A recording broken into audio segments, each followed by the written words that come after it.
মারছে, তারপর আবার ভাত খাওয়াইছে, এরপর আবার মারছে, আবার খাওয়াইছে। এটা কোন মানে ইসে আছে? মানুষকে তো এরকম মাইরে ফেলায় না, সে যদি একটা খুনিও হইতে পারে তাহলে তো এরকমের জীবন তো মাইরে ফেলাইতে পারে না বলেন। তারা প্রশাসনের কাছে দেন, কিন্তু ওরা ওরা মাইরেন না। নিতে হলে টাকা দিতে হবে 35,000।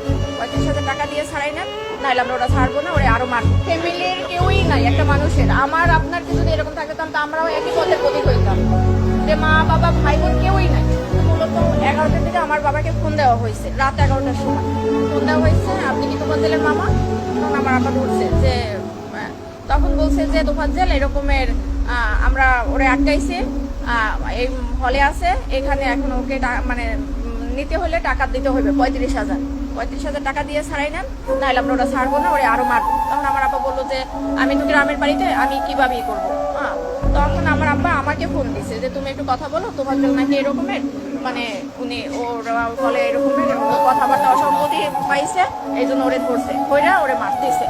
তখন আমি ওই লোককে ফোন দিছি যে ভাই এরকম আমি তো ফাজ্জেলের মামা, তো ওরা ওরে কেন মারতেছে? তো বলতেছে যে ও আমাদের হলে ঢুকছে বা ই করছে। তা আমি বলছি যে ভাই দেখেন ও পাগল মানুষ, ও যদি কোনো একটা অন্যায় করতে করে তাহলে আপনারা প্রশাসনের কাছে দেন, কিন্তু ওরা ওরে মাইরেন না। তখন বলে কি আপনি যে পাগল, কিন্তু ও তো ওর আচার আচরণের কথাবার্তা, একটা পাগলের মামার নাম্বার কেন মুখস্থ থাকবে? একটা পাগলের সে চাচাতো ভাইয়ের নাম্বার পর্যন্ত মুখস্থ থাকে, তাহলে সে কিভাবে পাগল হয়? আমি বলছি দেখেন ও অনেক মেধাবী ছিল, ওর মা বাবা ভাই বোন সবাই কেউই নাই বলতে গেলে। তো ও এই কারণে ওর ভাই লাস্ট গত বছর 15 রোজায় হলো লিভার ক্যান্সারে মারা গেছে। তো ওই ভাইয়া ও আগেই মাথায় সমস্যা ছিল, ভাইয়া অনেক ডক্টর দেখাইছে, মানে আমার ফুপু মারা যাওয়ার পর থেকে ওর এই সমস্যাটা হয়েছিল।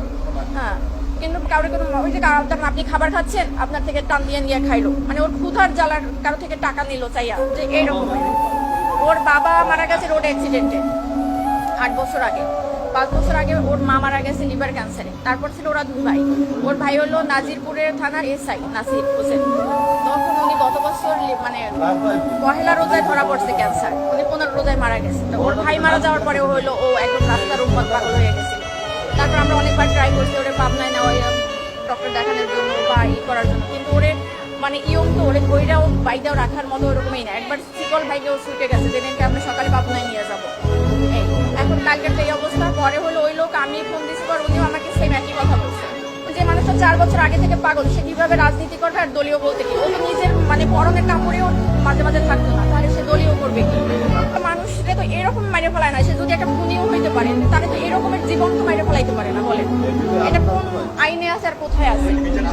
অবশ্যই চাই একদম মানে সঠিক, যে মারছে তার একদম মানে সেই সর্বোচ্চ মানে আইনের সর্বোচ্চ ব্যবস্থা নিতে হবে। কারণ ওর গার্জিয়ান নাই, সেই জন্য একটা মানুষ অসহায় মানুষটা তো এরকম মারতে পারে না, একটা কুকুরেও তো মারতে পারে না, এরকম মারতে মারিয়ে ফেলাইতে পারে না।